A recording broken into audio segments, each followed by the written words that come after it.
Video like जरूर कर लीजिए और ऐसे वीडियो लगातार फ्री में पाने के लिए चैनल को तुरंत सब्सक्राइब कर लीजिए और बेल आइकन को जरूर टैप कर लीजिए ताकि आगे भी सारे वीडियो आपको मिलते रहे। यूट्यूब में फॉलो करते हैं तो प्लीज ये वाला फ्री टेलीग्राम चैनल जरूर ज्वाइन कर लीजिएगा। सारे नोटिफिकेशन सारे अपडेट यहीं पे आते हैं, ध्यान रखिए। नमस्कार दोस्तों, स्वागत है आपका यूपीपीएससी बेस्ट ऑनलाइन कोचिंग के इस यूट्यूब चैनल पर। आज के इस वीडियो में हम लोग मध्यकालीन भारत के इतिहास से सूफी एवं भक्ति आंदोलन की शुरुआत करने जा रहे हैं। देखिए, सूफी आंदोलन जिस प्रकार से हिंदू धर्म में भक्ति आंदोलन चलता है, मतलब भक्ति भाव भजन को प्रसारित किया जाता है, वैसे इस्लाम धर्म में सूफी आंदोलन होता है। मूल रूप से धर्म को बढ़ावा देने के लिए, धार्मिक प्रबंधों के लिए सूफी आंदोलन चलाया गया। तो आज की क्लास में हम लोग सूफी आंदोलन को विस्तार से पढ़ेंगे, अगली क्लास में भक्ति आंदोलन को देखेंगे। तो चलिए शुरू करते हैं आज के इस इम्पोर्टेंट सेशन को। देखिए, यहाँ पर जो प्रमुख सूफी रहे हैं इनके बारे में बताया गया, इनकी मृत्यु कब हुई है, ये समय दिया, और इनका दरगाह कहाँ पर है। तो सामान्यतः पेपर में दरगाह पूछ लिया जाता है कि किस सूफी का दरगाह कहाँ पर है। सूफी का मतलब होता है इस्लाम धर्म के जो गुरु होते हैं, जो इस्लाम धर्म में सर्वोच्च जानकार होते हैं, उनको सूफी कहते हैं। जैसे देखिए, यहाँ पर शेख मोइनुद्दीन चिश्ती, इनके जो दरगाह है ये अजमेर में, अजमेर राजस्थान में काफ़ी प्रसिद्ध है, याद रखिएगा। ख्वाजा कुतुबुद्दीन बख्तियार काकी, इनका जो दरगाह है ये दिल्ली में। बख्तियार काकी, आपको नाम कुछ याद आ रहा होगा, आपने दिल्ली सल्तनत के स्टार्ट में ये नाम पढ़ा है। शेख फरीदुद्दीन गंज ए सकर, इनकी मृत्यु हुई है 1265 में, और इनका जो दरगाह है अजोधन वर्तमान के पाकिस्तान में है। शेख निज़ामुद्दीन औलिया, इनका दरगाह है दिल्ली में, निज़ामुद्दीन औलिया, है ना। शेख नासिरुद्दीन चिराग दिल्ली 1356 में मृत्यु होती है, इनका भी दरगाह है दिल्ली में। तो देखिए, यहाँ पर ये जो प्रमुख शेख हैं, जो धर्म गुरु हैं, इनके दरगाह कहाँ पर है ज़रूर याद रखिएगा। ये अजमेर है ना, ये जो मोइनुद्दीन चिश्ती का दरगाह है। इसके बाद निज़ामुद्दीन औलिया का दरगाह दिल्ली। अक्सर यहाँ से पेपर में प्रश्न बनते हैं। अब आगे बढ़ते हैं, यहाँ पर दिया प्रमुख सूफी शब्दावली। देखिए, किसी भी धर्म को समझने के लिए आपको उस धर्म के प्रमुख शब्दों का ज्ञान होना चाहिए कि किस शब्द का तात्पर्य क्या होता है। तो इसीलिए यहाँ पर जो महत्वपूर्ण शब्दावली है जो आपको पता होने चाहिए, पेपर में भी प्रश्न बनते हैं, और साथ में सूफी धर्म को या सूफी जो आंदोलन है इसको सही से समझने के लिए इन शब्दों का तात्पर्य आपको पता होना चाहिए। देखिए, जो खानका होता है सूफी संतों का निवास स्थान, जहाँ पर सूफी संत निवास करते हैं उन्हें खानका कहते हैं। बरकत, एक सूफी की आध्यात्मिक पवित्रता, इसे बरकत कहा जाता है। जो आध्यात्मिक धार्मिक पवित्रता होती है इसी को बरकत कहते हैं। आगे वलायत, ये आध्यात्मिक क्षेत्र होता है, जो आध्यात्मिक क्षेत्र इसे वलायत कहेंगे। मशायक, ये सूफी संत होते हैं। सालिक होते हैं साधक। साधक का मतलब से कोई नया व्यक्ति है, वो सूफी संत बनना चाहता है तो उसे सालिक कहा जाएगा, उसकी जो प्रक्रिया चलेगी उसे, है ना। मुरीद या फिर तालिब, ये विद्यार्थी होते हैं। अब जो सीख रहा होता है वो विद्यार्थी दौर में होता है, उसे मुरीद या फिर तालिब कहते हैं। मुर्शिद, पीर या शेख, ये गुरु होते हैं। देखिए, अभी आपने देखा ना, शेख निजामुद्दीन औलिया, है ना, इसके बाद शेख चिश्ती थे, तो ये मुर्शिद हो गया, पीर हो गया या फिर शेख हो गया, ये गुरु होते हैं। वैयत, शिष्यता ग्रहण करते समय संपन्न होने वाला अनुष्ठान। जैसे देखिए, हिंदू धर्म में होता है कि जब कोई किसी धार्मिक संप्रदाय से जुड़ता है तो उसे गुरु मंत्र दिया जाता है, कुछ अनुष्ठान होते हैं। तो ठीक यही प्रक्रिया वैयत होती है कि जब कोई भी व्यक्ति शिष्यता ग्रहण करता है, उसके उस समय जो अनुष्ठान संपन्न होता है उसी को कहते हैं वैयत। वारा का मतलब होता है अपरिग्रह, अपरिग्रह को वारा कहते हैं। हक का तात्पर्य है परमात्मा। आगे खल्क, खल्क का मतलब है सृष्ट, सृष्ट का तात्पर्य होता है खल्क, और वास्तु होता है सृष्टि। उसके बाद यहाँ पर देखिएगा आगे दिया है सिलसिला। सिलसिला का जो शाब्दिक अर्थ है ये अजीर होता है, लेकिन शाब्दिक अर्थ आपको यहाँ पर नहीं समझना है। यह शेख मतलब गुरु, और मुरीद मतलब शिष्य के बीच एक निरंतर रिश्ते का द्योतक होता है। जैसे गुरु और शिष्य के बीच में जो लगाव होता है उसी को सिलसिला कहते हैं। खिरका, ये सूफी का अंगरखा या लबादा होता है। जो सूफी संत होते हैं जो अंगरखा धारण करते हैं, लबादा धारण करते हैं, इसी को खिरका कहते हैं। खलीफा, सूफी का उत्तराधिकारी जिसे अपने कार्य को आगे बढ़ाने के लिए नियुक्त करते हैं। तो खलीफा कौन होते हैं? सूफी संत का उत्तराधिकारी होते हैं जो उसके कार्य को आगे बढ़ाते हैं। वली, वली का तात्पर्य है ईश्वर का मित्र, जो ईश्वर का मित्र होता है उसे वली कहते हैं। जमैयत खाना, खंभों पर आधारित एक हाल होता है, सामुदायिक भवन होते हैं, मतलब एक हाल बनेगा और ये जमैयत खाना के नाम से जाना जाता है। समा, देखिए सूफी खानकाह में होने वाला संगीत। खानकाह मतलब जो सूफी संत का निवास स्थान है, यहाँ पर जो संगीत चलता है उसको समा कहते हैं। तो समा मतलब संगीत हो रहा है, और देखिए नृत्य जो होता है उसको रक्स कहते हैं। तो ये दोनों शब्द याद रखिएगा। देखिए, जो संगीत होता है इसको समा कहते हैं। आपने कई बार मूवीज में नाम सुना होगा समा बांध देना, है ना, ये चीज़ है। बाकी रक्स ये भी आप याद रखिएगा। तर्क ए दुनिया, सांसारिक सुखों का परित्याग जब कर दिया जाता है तो इस अवस्था को तर्क ए दुनिया कहते हैं। जमाल, सूफी ने ईश्वर को जमाल एवं संसार को हुस्न कहकर संबोधित किया है। देखिए, जो सूफी है, सूफी संतों ने ईश्वर को जमाल कहा है, ये जमाल है, और जो संसार है, संसार को हुस्न कहते हैं, ये भी आपको याद रखना है।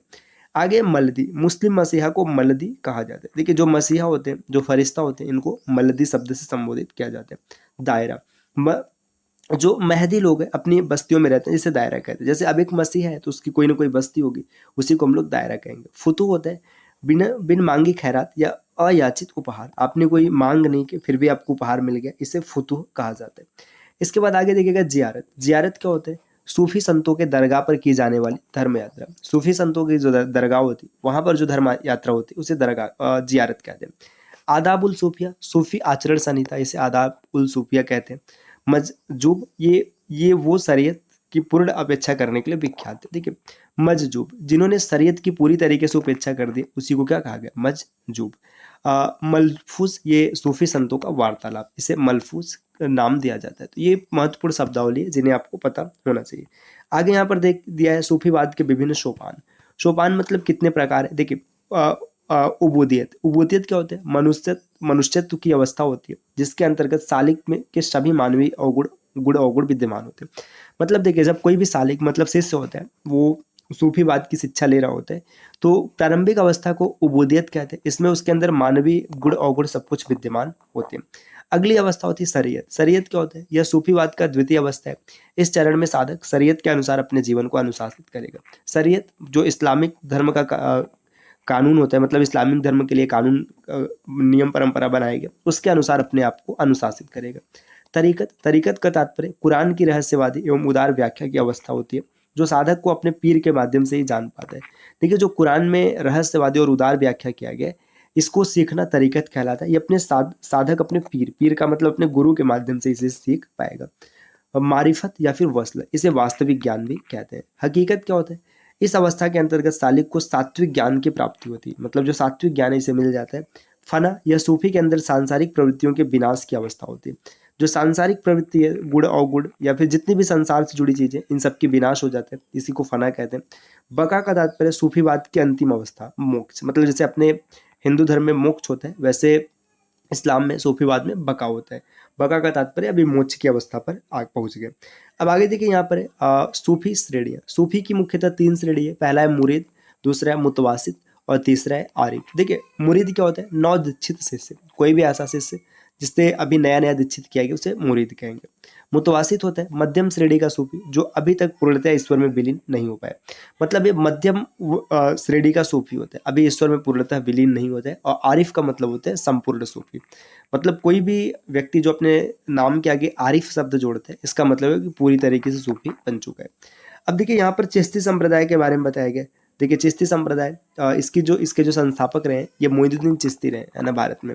ख्वाजा अबू अब्दाल, यहाँ पे देखिए इसका प्रमुख केंद्र अजमेर है। तो आपको बस इतना याद रखेगा कि किस संप्रदाय का केंद्र क्या है।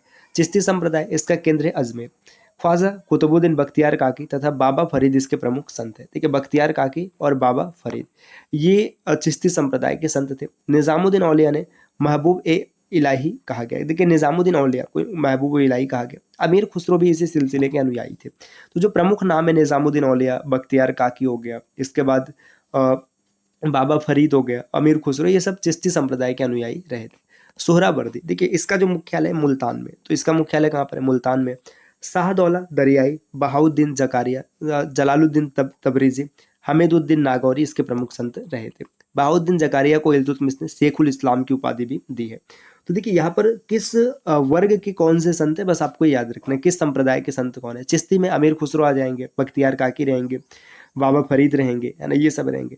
आगे जब आप सोहरावर्दी में देखेंगे तो शाहदौला दरियाई हो गए, बहाउद्दीन जकारिया हैं, जलालुद्दीन तबरेजी है, हमीदुद्दीन नागौरी, ये सब इसके प्रमुख संत रहे। देखिए कादरी की बात करेंगे तो अब्दुल कादिर जिलानी ने इसे स्टार्ट किया था। भारत में इसकी शुरुआत देखिए यहाँ पर दिया जिलानी ने किया था। शेख पीर मोहम्मद हो गया, मियाँ मीर है, मुल्तान साहब दक्सी, मूसा लाहौरी और अली रंगरेज कादरी इसके प्रमुख संत थे। सत्तारी में देखिए ये ग्वालियर इसका केंद्र है, तो सत्तारी का केंद्र रहा है ग्वालियर। मोहम्मद गौस ग्वालियरी इसके प्रमुख संत हैं। और तानसेन मोहम्मद गौस से प्रभावित था। देखिए तानसेन ने मोहम्मद गौस से प्रभावित हो, तो ये भी याद रखिएगा, मतलब ग्वालियरी शैली में तानसेन ढला हुआ था। आगे देखिए नेक्स्ट अगर देखेंगे तो फिरदौसी, इसकी शुरुआत किसने किया है? बदरुद्दीन ने किया है।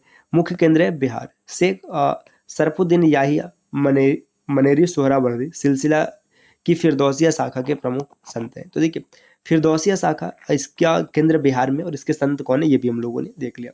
नक्शबंदी, ये देखिए नक्शबंदी की बात करेंगे तो यहाँ पे देखिए अकबर एवं जहांगीर के समकालीन जो है अहमद सरहिंदी इसके प्रमुख संत होते हैं।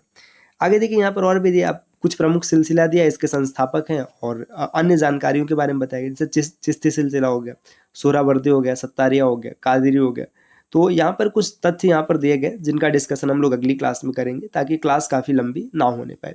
ये छोटी क्लासेस ले रखते हैं ताकि चीज़ें आप अच्छे से याद कर पाए, आपको समझ में आए और कोई दिक्कत ना बनने पाए। तो दोस्तों ये पार्ट 1 रहा जिसमें हम लोगों ने जो सूफी परंपरा है उसके कुछ तथ्यों का डिस्कशन किया। अगली वीडियो में हम लोग सिलसिला को पूरा पढ़ेंगे और जो महत्वपूर्ण प्रश्न बन सकते हैं उन पर भी चर्चा करेंगे। तो ये क्लास आपको कैसी लगी कमेंट करके ज़रूर बताइएगा। इस प्रकार के वीडियोज़ आपको लगातार मिलते रहेंगे, बस इसके लिए आपको चैनल को सब्सक्राइब करना है। अगर आप ROE या फिर UPPSC की कंप्लीट तैयारी करना चाहते हैं तो टीम के पेड कोर्सेज को ज्वाइन कर सकते हैं, जिसके लिए आप इनमें से किसी भी नंबर पर कॉल या फिर व्हाट्सएप कर जानकारी प्राप्त कर सकते हैं। ये ज्ञान सर का व्हाट्सएप नंबर है, आप यहाँ से व्हाट्सएप के माध्यम से भी जानकारी ले सकते हैं। मिलते हैं साथियों आपसे नेक्स्ट वीडियो में कुछ नए इन्फॉर्मेशन के साथ, तब तक के लिए नमस्कार।